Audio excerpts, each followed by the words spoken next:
We took up polo, Liliana and I, together initially to make friends. You grew up in the UK, where? Absolutely, in London. London. I was born in Twickenham, and then my parents moved out to Hampshire when I was 15. And I had some horses in my background, but never polo. I started playing polo in 1999. So we took up polo here in a ranch called La Martina. Then we came here, got married in 1996. And I realised relatively quickly that every holiday I was ever going to have was going to be in Argentina. So I recognised I'd have to do something when I was here, and so I took up polo. And it was an obvious connection for me because I'd always sort of had that horsey side, so I was relatively interested in doing it. And we had been to a couple of polo parties in the UK, and it just happened naturally, really. I am a fully qualified dentist, and also I did a master's there, so I'm a specialist. But by the time I finished with all my training, we had decided that we had bought Puesto Viejo. And the combination of doing something in the country, because we lived in London, was exciting. Right. And to do this sport, this new sport, which is incredibly addictive. So I was always looking to do something different with my life at some point. Puesto Viejo in English is the old place. We've actually found it quite difficult to translate, but I'm pretty confident that's what it means in English. Okay. The old place. And the original building is about 40% of that hotel is the original agricultural working class area where people lived. I mean, I guess a normal estancia is built around the big casco where the rich family lived, and we've done it slightly differently. We built it around where the agricultural working class lived and where the stables. Yeah, but that's a beautiful building. I love it. And did you do the decoration there, Liliana? Yes. Yeah, it's fantastic. Thank you. I mean, the colour is the original colour that they mix with the blood and the milk. That's nice. We haven't used blood and milk. Nice we've gone to Dulux, I'm afraid. But it's the same colour. It is the original colour. We've seen the combination of the hotel and the clubhouse and the stable block, which are four sort of different things, not just pitches. A lot of clubs in this country have only the grounds. We have stabling and the hotel and the clubhouse all bring different... They all complement each other and they complement the polo, but they all... to have all of them is something quite unique that doesn't exist in Argentina, actually. So I was inspired to do something different and the polo and the life, and give our family something different to just living in London. I am inspired by giving the kids a different culture and a different perspective, and the language. And you? We are both very ambitious people. We want this to work.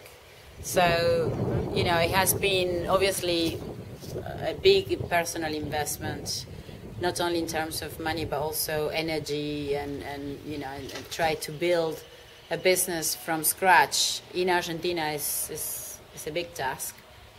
It has been very challenging because we never worked together before, and we are very, very different in our approach to life, and approach to business, and approach to personal resources. Could you elaborate?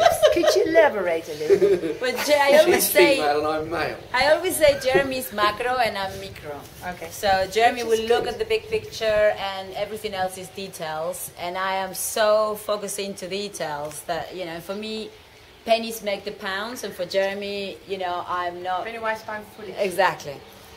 You could call it Latin, or you could call it immature. Yes, I mean, I think Latins tend to wear their hearts on their sleeves, and they call it. I think the British would prefer people to be slightly more controlled, and I fail. I've got my office upstairs in the house. Liliana's got her office in Cañuelas, and there's an office in the clubhouse, which is the main office where the administration's done and where Holly and her team work. And Holly basically is the overall general manager of the whole place, so she's responsible for organising the guys who are in the various sectors. So there's a guy who is in charge, Luis, of all the horses that we own, which we rent out, and the stables to keep them in a decent order for the people who rent the stables.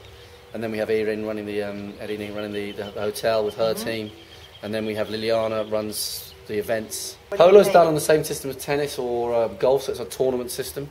So you have tournaments at different clubs, and we have 12 around the year.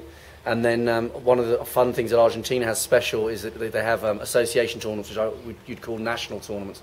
And they end up at Palermo, the final of that. So we play, there are usually one or two teams from Puesto Viejo that enter the national tournaments.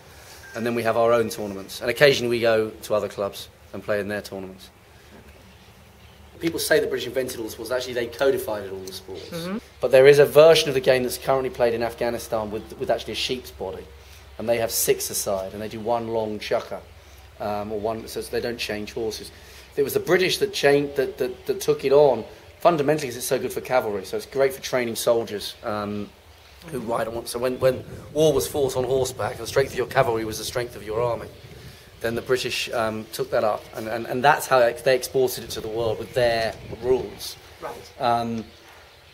Argentina has got quite a strong Anglo connection. There were a lot of British and English investment into Argentina. The railways were done by that and so on. So there's always been the upper middle class have always looked quite a lot to England for their culture and their sport.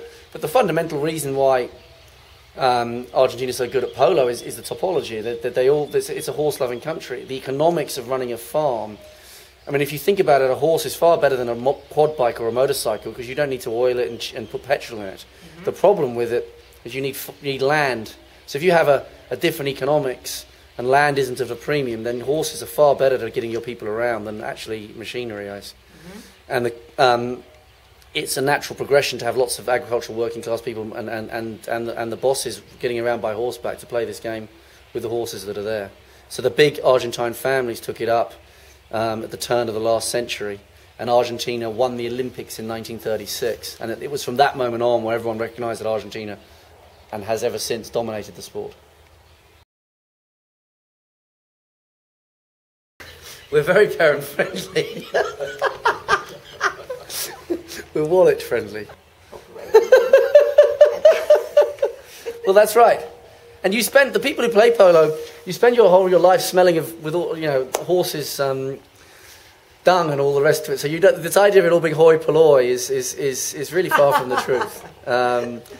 Anyone who frankly gets involved with horses, who actually gets on a horse, has to get dirty. So it's and the grooms add a huge amount to the onda, as you would say, because they're the clothes that they wear, and they're very nice people to get to know and have around. So we have them in the bar, and we have them at lunch, and they cheer and scream with the peticeros. Yeah.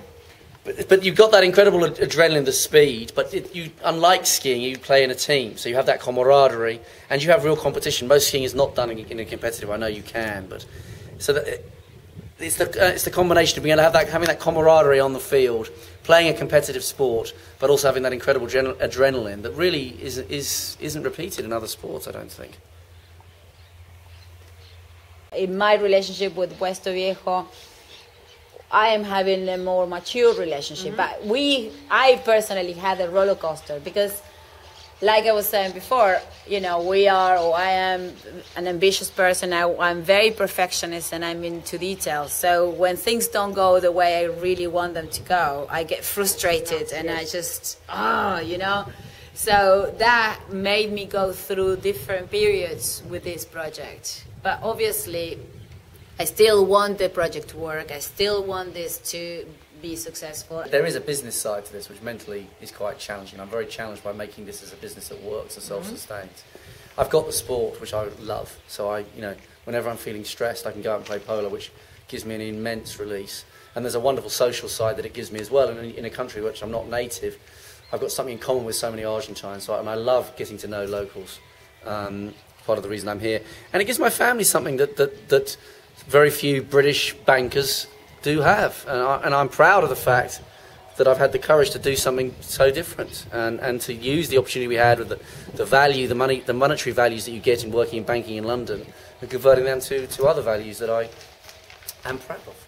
Expat Life is going to launch their product and their business in our clubhouse, and we'll not only use the clubhouse but we'll use the whole Estancia, so they'll have different areas with different type of activities using the whole Estancia. It is uniquely placed, our clubhouse. Very unusual. In fact, I think there's like one other place in the world where they have the clubhouse in the middle of the two pitches, which gives for any type of event an incredible view around, because the pitch is 5 hectares. Yes, I really like that. So that sense of space that you get is unique. The event locations in Buenos Aires. It's for Argentina, isn't it? Yes. In a way. I mean, That's Absolutely. exactly what- I think of, in Cañaveral, they sort of think of like Puesto Viejo is like a mini bit of Europe, because there's so many different people who come through, and that is really wonderful. In fact, one of the wonderful things about the hotel is the lunches. We use the Estancia, and really, I think they also do it in safaris, a model where you eat together. It's not for everybody, but it's for the overwhelming majority like it, and you get some incredible dinners with great people that you meet, and it's truly a wonderful way of meeting so many different people from different parts of the world. Well, it's the key thing that is different about Puesto Viejo is that the Puesto Viejo as an estancia is that we are on a polo club, so people can, if they want to, pick up a stick and hit the ball, but more importantly, they can all watch it and take part in it, which actually is relatively rare. And we do continue with the Estancia theme, so it is very much Liliana's personal touch in terms of, which was always the idea of an Estancia. You're going into the person's home, so it's decorated very much by Liliana's personal touch. The building is original, and it's incredibly well located. You can come out of Buenos Aires and be here in the middle of nowhere with the countryside all around you, and yet you're less than an hour from the obelisk.